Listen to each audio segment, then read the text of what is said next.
Welcome to Power Your Life Today. I'm Kristy Jo, Mind and Body Strategist. Today we are going to talk about living an emotionally strong life. Today we have on the podcast Diana Rickman, and I am so excited for you to listen to this interview. I've got a lot to cover, but first, if you are new to Power Your Life Today, just wanted to let you know what this is. We have different seasons. Sometimes I will be teaching, sometimes I'll bring on other guests. But together we're all exploring. We're exploring this mortal experience and learning mindset strengthening techniques, awareness, just new ways of thinking to help us better manage our emotions, our thoughts, and live lives of more value, more love, and more service. You can find Power Your Life Today on Facebook and Instagram. Just search for Power Your Life Today. If you're new, also consider subscribing. You're going to find a lot of value as you keep listening, keep coming back, take notes, apply what you learn. You will feel a difference in a very short amount of time as you integrate what you're learning here at Power Your Life Today. So, to Diana, she is an advanced emotional freedom technique and matrix re-imprinting practitioner. With over 15 years experience of using and sharing EFT, she has helped clear thousands of upsetting or traumatic memories, beliefs, and negative feelings. So if you're someone who feels like you need more emotional strength, if you are not sure why you or maybe your partner, you're getting angry and withdrawing when disagreements and challenges arise, this is definitely an interview you want to listen to. She's going to give you insights into why we react in certain ways, how our brains are designed to support any changes we make, and how EFT is a modality really effective in helping her work, especially with men who have trouble talking about their feelings. So if you are ready to learn how you do not have to be a superhero to live an emotionally strong life, just buckle up. Get out a pen and paper. You're going to love what Diana has to share with you.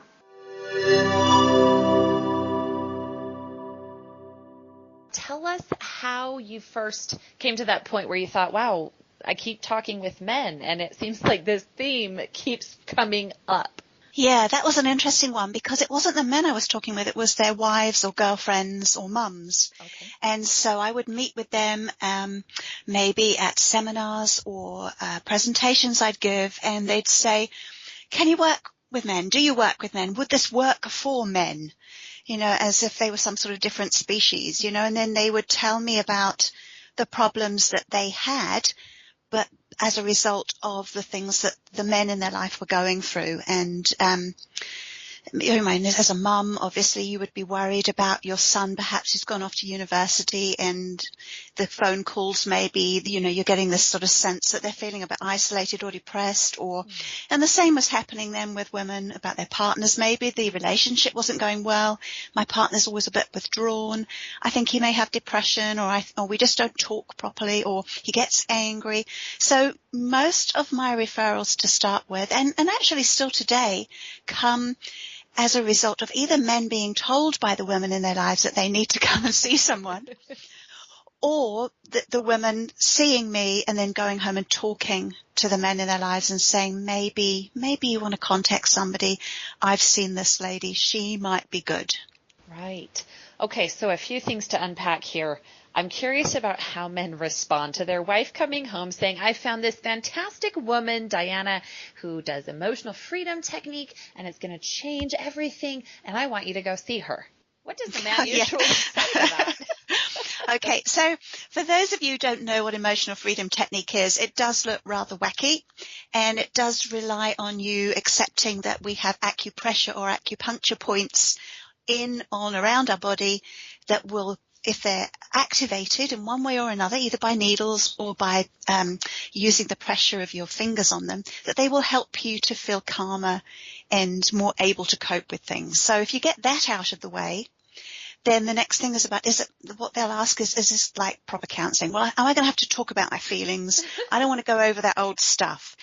And again, that's one of the beauties of emotional freedom technique is no, we don't have to go over the old stuff. And in fact, if we do, then it's not really the nature of the therapy or the technique, in that this isn't like a traditional counseling therapy in that you would talk about the problem. And so it's getting across that this is different, that I am going to ask you to tap on parts of your body as we talk.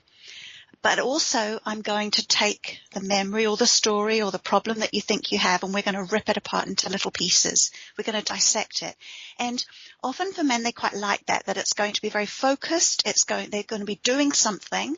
I can give them tips and techniques that they can take away with them, which is really just using tapping to help them feel calm and express themselves. But they quite like that. And so once I can get across that this, although it sounds a bit weird, it's actually just a therapy that allows you to, I'm calling it a therapy, it's not really a therapy, it's more of an intervention or a technique that allows you to take back a little bit of control about how you're feeling. And very often they want that. They want to feel more in control. They want to feel strong. And so that tends to be the angle that I come from. Okay. So let's see if I understand this okay. So you have them focus on these different parts of the body so that there's like energy fields or something, and correct my lingo. Yeah. So then we're touching different parts of the energy in an effort to correct or to adjust, or what's kind of the adjustment for a positive outcome? What happens within this movement, or, kind of take us through what that looks like. Yeah, okay. So, yeah, you're not wrong there. It's not exactly how it happens, but it certainly is about energy. Okay. I tend to shy away from talking about energy, particularly within a first contact with somebody who doesn't know about an emotional freedom technique, because it can be too much of a leap to totally take on board that, we're made up of energy, and how our energy resonates is going to affect how we show up in the world. So I prefer to just focus on the fact that what you're doing is you're stimulating with a resonance these acupressure points. And so you do that by tapping with the fingers of one hand onto the side of the other hand or onto parts of your body. And most of the parts are on the head, the upper body. And so we're just tapping very gently. And for anybody who knows reflexology, a lot of these points will seem very familiar as well. This is not really the be all and end all, though, of what we're doing. The tapping on these parts of your body will help to stimulate the release of endorphins, because these tapping points, or meridian end points as we would call them, have a direct link through using energy channels, but they have a direct link through into our brain. And what's interesting is when clinical studies have been done and they have people wired up, and then they measure what's happening to their brain waves and they get them to tap, you can see marked changes in the way a brain works, and people go into a different brain state. And this has been shown time and time again, particularly with sports stars using tapping. It's about getting in the zone. And the way it gets you in the zone is it changes your brain waves, and so you become calmer. You're not in fight or flight. Mm-hmm. And when you're not in fight or flight, you have all of your brain power, because your brain, a lot of the blood supply to the important thinking parts of your brain gets reduced when you're in fight or flight. So it puts you in the zone. And that's what athletes want to be in. They want to be in the zone. It's almost like all the sounds around you dull out, and you can just think clearly and focus, which means you can be as wise as you possibly can be. And that's really what I'm trying to draw out of people, their own wisdom. And so when you're wise, you can start looking at the problem you have and seeing it in a balanced way. And so that's the other thing I'm looking for, balance. I'm looking for balance in terms of the way they feel chemically. So what's chemically going on in their brain with that fight or flight response? I want to balance that out with some endorphins. The tapping helps with that. The tapping is also, it's an active meditation, if you like. You're doing things with your hands. Mm-hmm. And as you tap around, you're drawing yourself out of that left brain, thinking brain. You're using a bit of the right brain because you're using your hands. So there's a balance there as well. And then it's slightly hypnotic, particularly, as I said before, it's not like traditional counseling where you're just going to talk about your problem. You might be talking about a problem, and I will just focus in on one sentence. And I don't know, just for argument's sake, you might say, it's not fair.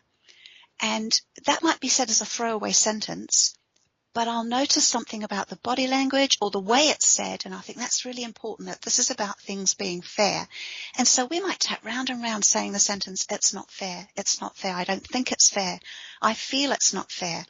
And we'll really get underneath why it's not fair and what's driving that, because ultimately I'm looking for the stories, the beliefs, and what's gone on before that has instilled this thought pattern, if you like. And usually it's come as a result of laying down a belief system based on the things that have happened to us or we've witnessed.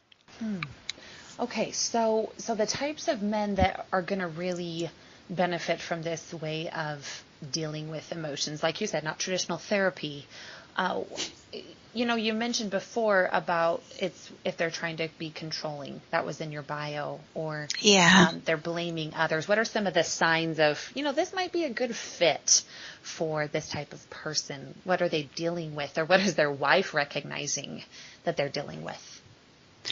Yeah, well, I mean, one of the beauties of EFT, emotional freedom techniques, you can use it on everything, for everything. But the way it works really effectively is on things like anxiety, or if you've got stories that are going over and over in your head. So PTSD responds really well to emotional freedom technique because it allows you to take apart whatever it is that's driving the behavior.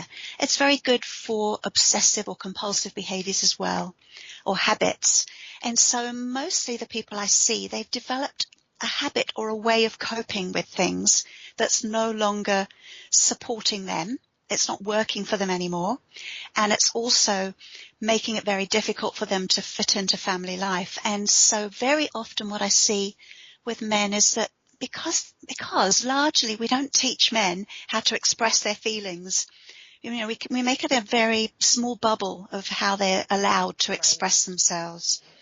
And so what tends to happen is they express themselves angrily.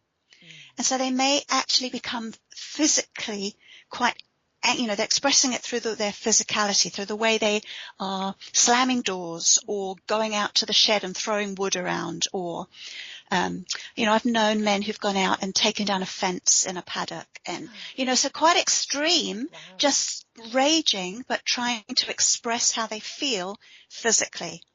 Now, I haven't worked with, and I'm not qualified to work with men who are physically abusive, violent towards their partners. I'm not talking about that at all. And so if somebody came to me and said my partner is physically abusing me, then I would be referring them to someone else.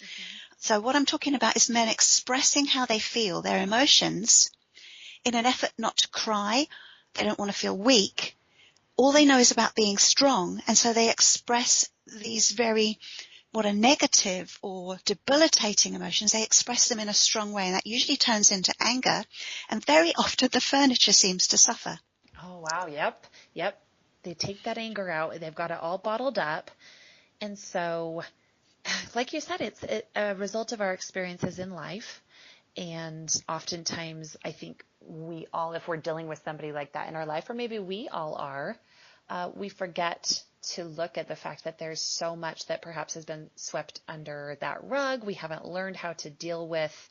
So does this work to change some of those past ways of dealing? Does it change for the future, or is it just a temporary fix? Is it like a one-time use, or do you just keep using it the rest of your life once you learn this? Do we keep coming to you? How does that work? Yeah, well, it's all of the above, actually. So there are some stories, some things that have happened. So let's say you had one event that happened at age 8, and from then on you felt this way about yourself.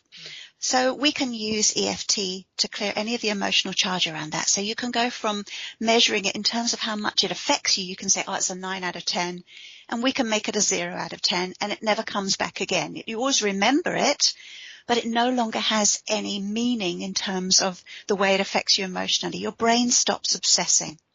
And it's very possible to do that with the stories. If you're in a situation where you're still constantly under stress, though, what you can do with EFT is you can help yourself manage the stress, but until you remove yourself from that stressful situation or change the cause of the stress, the EFT is not going to fix anything. So it can't fix world events. It can't fix what other people are doing around you or saying to you. Mm-hmm. What it can do is equip you to better cope with that. And so you're less reactive. And again, coming back to that fight or flight. So if you can spend your day not reacting, not in fight or flight, it's going to be better for your body because you're not giving your body that overload of all those stress hormones, chemicals, but also it's not as tiring as well on your body. You know, you can actually relax into what's going on. And so if you're not in fight or flight, the wisdom comes in and you might actually start to affect some change. You change yourself, often you change other people. So what I usually find is a client will come to me and I insist on 6 sessions. I insist that they sign up for 6 sessions because 1 session is usually not enough for a new client. 3 sessions, often, we've really started to get some work done. But sometimes people are very resistant to opening up and it can take a bit longer. But the 6 sessions allow for that trust and that rapport to build, for that letting go of some of the reticence and the fear of actually tackling some of these things. And also I can start to set clients up with some practices they can do at home. Very simple, just tapping for themselves. And so they start to see results. Sometimes they don't need to do the full 6 sessions, and then that's great. I give them their money back, and that's good to go. And then what they might do is come back to me in 3 months or 6 months for 1 session. I'm just finding, I'm getting a bit stuck on this one thing. And then we sort of work on it like we're doing a little bit of problem solving.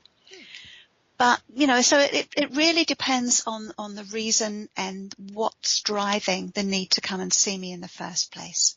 Interesting. So while you've been talking, I've been thinking of a dear friend of mine who this past week decided to leave a relationship, thankfully not marriage, but still a pretty significant several-year relationship that she didn't feel was serving her anymore due to the man's emotional unavailability. So I guess, how do we know when there's work that can be done? How do we be receptive to those things?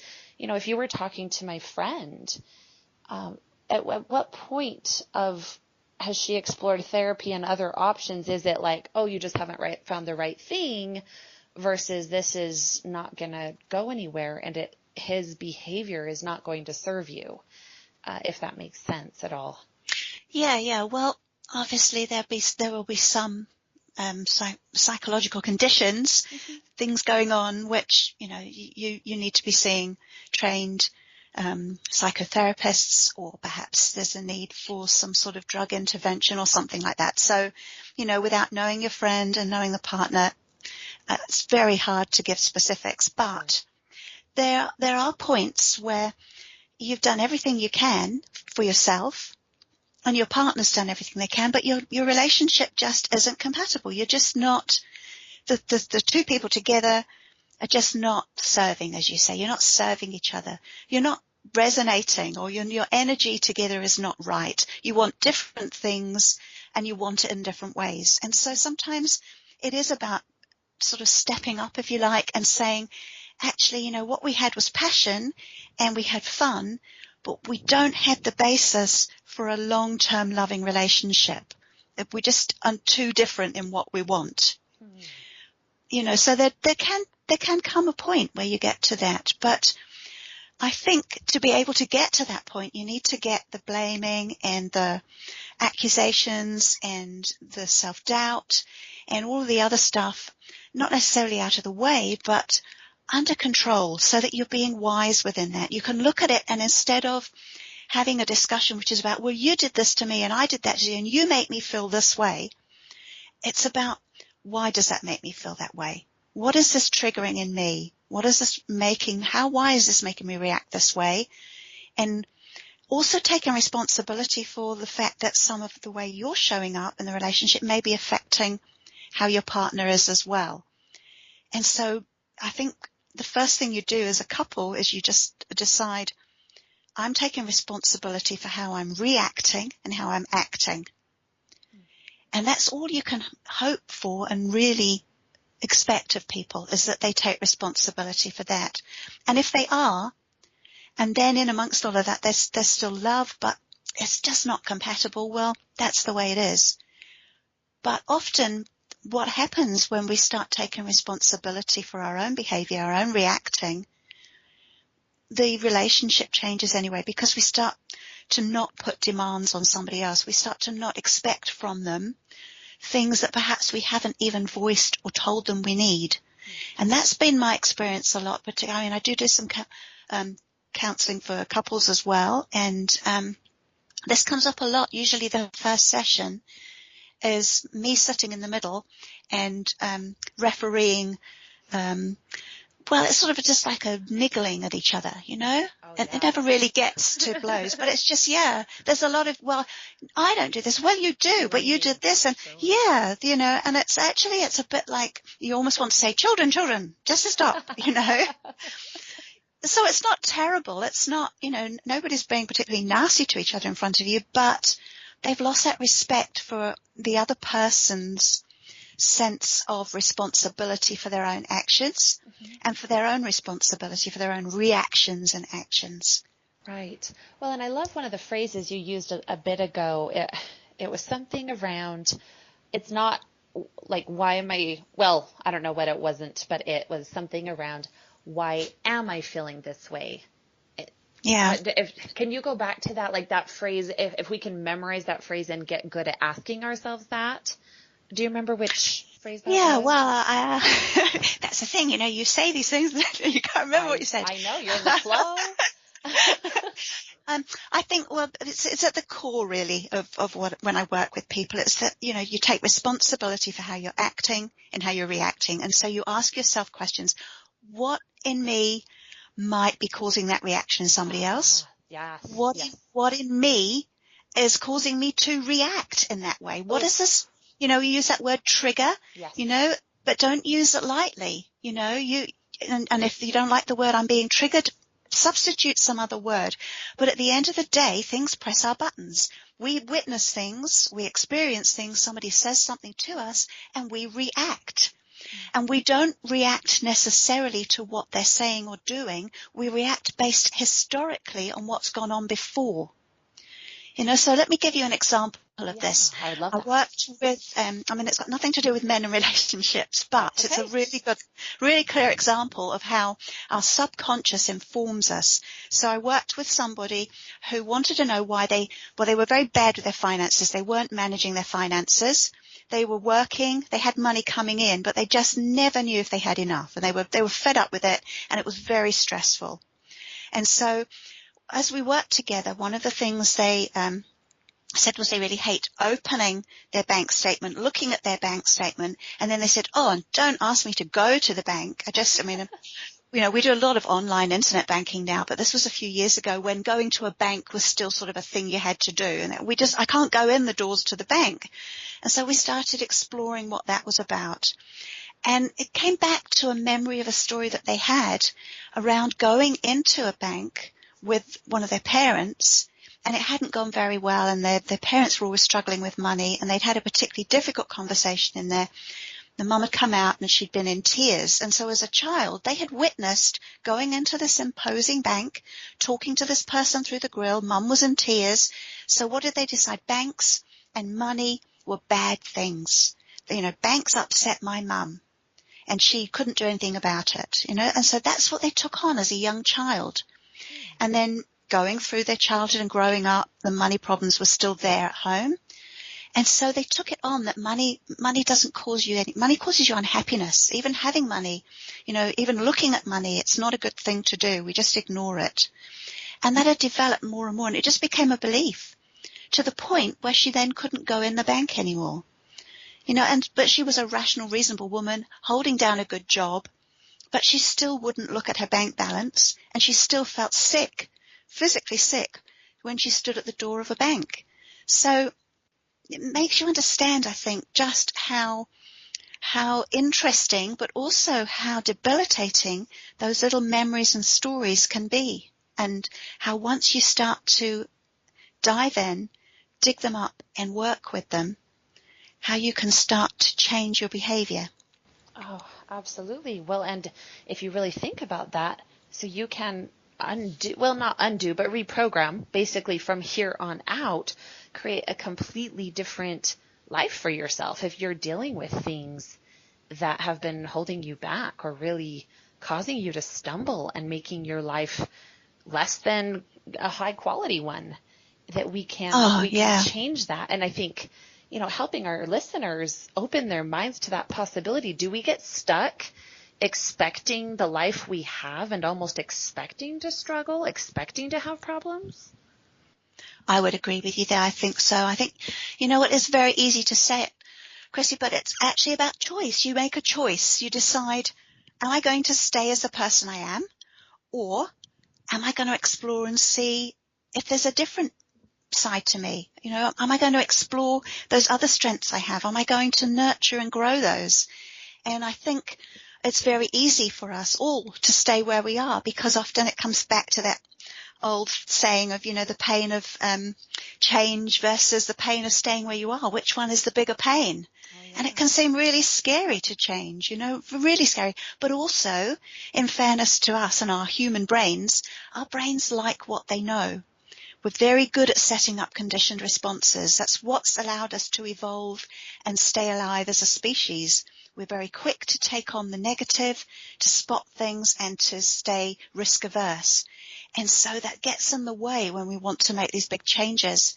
But actually, it is as simple as just saying right now in this moment, I don't do that anymore, or I don't eat that anymore, or I don't say that anymore. It really is that simple, except you've got all of this, I was going to call it programming, but I mean, it's not really, because, our brains, we know so much about neuroplasticity now and the way that our brains change. Actually, we are not the person we were a month ago, but we keep reinforcing those behavior patterns because we like to stick with what we know.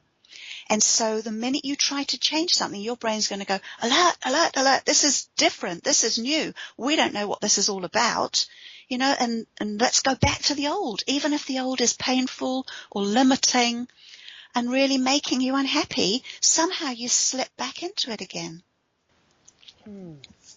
It really is true how much has been discovered about the brain. In fact, I was just watching a TED Talk today about that neuroplasticity. I just thought, wow, how fortuitous is that you mentioned that. I'm so curious because something I remember you saying is, I believe you don't need to be a superhero to live an emotionally strong life. You just need emotional tools and the confidence to use them, which I think is very empowering for our listeners. Maybe they don't feel they're to this high-level functioning person, like they've got it all together. By the way, who of us does, right? Exactly. We're all figuring it out. And they're tools that we're applying, that we're using to power our lives. I'm the first to tell all the listeners, gosh, we have to remember nobody out there is perfect. We just get more confident. And that's why I loved what you said. We get confident with using those tools. And so I'm very curious, you've been doing this for 15 years, Diana. Where did it all begin? How do you just decide to start working on this level with people? Yeah, how? That sort of evolves, I guess. I mean, when I discovered emotional freedom technique, I was at a very low point in my own life, and I'd just emigrated to New Zealand, which was supposed to be this wonderful thing to do, and I got very depressed and homesick, really bad. And at that point, I thought you had to be a superhero, and I was working very hard at being Wonder Woman all the time, which is probably why I got depressed anyway. But that's another story. And so because I was Wonder Woman, I had to figure this out for myself. I wasn't going to talk to anybody about being depressed. I went to the library, and I went to the self-help section in the library and got out all of these books. And one of the things I got out was a 20 cassette Tony Robbins thing. And when it was so huge, this box set, and I took it home and listened, and I just wasn't ready for Tony Robbins. He was too strident, too upbeat, and I just was listening going, I'm depressed, I can't cope with you, So, I mean, it was really quite bad. So I took this box set back, and I'm standing waiting to return it at the library desk, and this tiny little article talking about Gary Craig's EFT tapping. And I read it, and I just thought, that's the most bonkers thing I've ever read. And somehow I had to know more about it. I can't even tell you why. It was like a little light shone down on this newspaper article. And so I started going back to the library because we didn't have internet at home, and we were just all set up there. So I'm sitting there in the little booth at the library. My daughter was 2, playing at my feet, and I'm tapping in the library with my 15 minutes for my 20-cent coin, And I just learned more and more, and I got DVDs, and I just started working more and more and using it for myself. And I thought, this is really making a difference. This made a massive difference to the way I felt, And it was like it never happened. You know, the depression and the homesickness went away. And so I thought, if I can do that by just inexpertly sitting in a library tapping, imagine if I trained and really found out more about this. And so that's what I set out to do. And I was working with children and teaching English as a foreign language. And I found I could combine and bring in lots of the elements of tapping and EFT with the work I was doing. I worked with children who had learning difficulties. And if I tapped on myself, they would watch me tapping and they would get benefits just from watching me tapping. And I thought, this is fascinating. And so just this whole idea about how we can change what's going on in our thinking by tapping on parts of our body, you know, I just developed it from there really, and have learned and trained, and eventually I thought I just need to do this full time. So I jumped and set up a practice, and that's what I've been doing for nearly the last 3 years now locally, as I've been running an EFT practice in my local town, and yeah, I love it. What a neat story. I couldn't help but laugh about the comment with Tony Robbins. He is quite abrasive sometimes, I think. You know, what's interesting is over 12 years ago, I was just a freshman in college. I had a 45-minute drive to teach dance. And I remember going to the library and checking out these CDs. I didn't know it at the time who this man Tony Robbins was, but that was my first entry actually into starting to think on a higher level and realizing I had power over my breath and my thoughts and my everything. So anyway, that's kind of a fun little connection of Tony. Oh yeah, Tony's entry. Yeah, but you know, he's fantastic, and so don't get me wrong. I mean, I've since gone back and, you know, followed so much of his work, and he is amazing. I just think at that point I was, you know, maybe I remember saying to myself, I'm too English for this man. I'm too English. But that was just another belief I had that I got rid of. Oh, and how interesting is that? And do you find the more you work with people, the faster and more quickly you move through anything that surfaces in your own life, still being human? Oh, absolutely. I mean, I have a colleague who has this wonderful phrase, and she says, take whatever's going on for you, you know, whatever problems you've got, and park it under your bum. And what she means by that is it's like you sit on it, you put it in your back pocket and you sit on it. So you might go into a session working with someone and you've been worrying about something that's going on, or you've been feeling a bit challenged.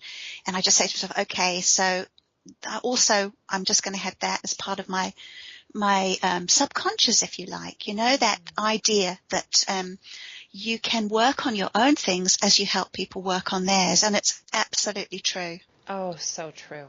Well, and I love that. And I think it's important for all of us to remember. Again, I feel like I've said this a few times, but probably because something inside me tells me, you know, people look at me often and say, well, we're just not perfect like you. I'm like, excuse me? Yeah.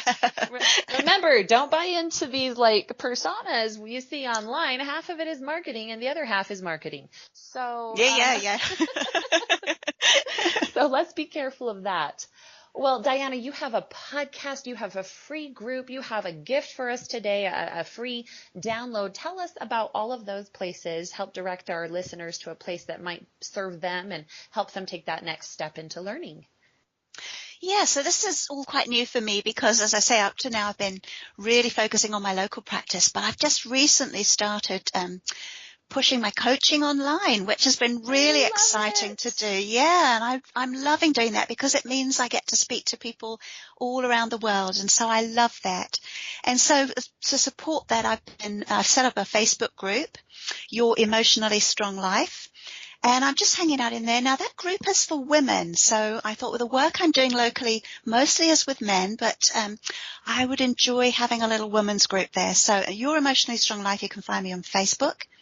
And then I've created a little ebook. So it's a little workbook, and it uses tapping to help you if you're feeling a little bit like you need some more confidence, because I have this theory about confidence, which is that we actually already have it. We have all the confidence we need to do whatever we want to do. We just let the stories and beliefs get in the way. So this little workbook will help you start unraveling some of those stories and beliefs. So I've called it 25 Disempowering Beliefs About Confidence, which is a very useful title, isn't it? So, love that. I want those 25 tips. yeah, so you can just look through those beliefs, and my hope is that what it will do is, even if you read all of those little beliefs and think, I don't believe any of those things, it will start to open up for you what you do believe. Just to peel back. It's like opening up a flower or peeling back the skin on an onion, and you start to think, okay, so why do I think I don't have the confidence? What is driving that? And so that's free to download as well, yeah, and I'll be happy to share that. Wonderful. We will have all those links in the show notes. So for those listening on Stitcher or on iTunes or basically any other podcast app, if you just click on the actual episode, it usually should pop up those show notes right there. You can click on it directly from your phone. So Diana, you've shared so many nuggets with us, and I'm excited to learn more and for our listeners to benefit as well. Leave us with one last piece of advice for how we can power our lives, not tomorrow, not next week, but today. Yeah, it's a very gentle little tip actually, and it's about acknowledgement, just acknowledging yourself. And what I mean by that is just acknowledging where you are now and what it's taken to get you to where you are now.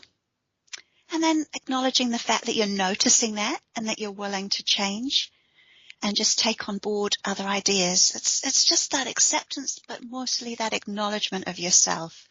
And it's something that I think very often we don't do.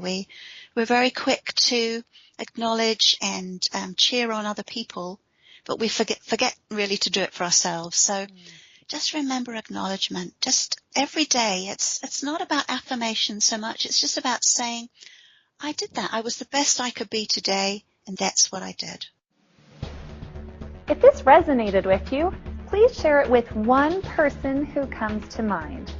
Investing in yourself is the best investment you're ever going to make, because when you improve your life, everybody around you improves their lives too.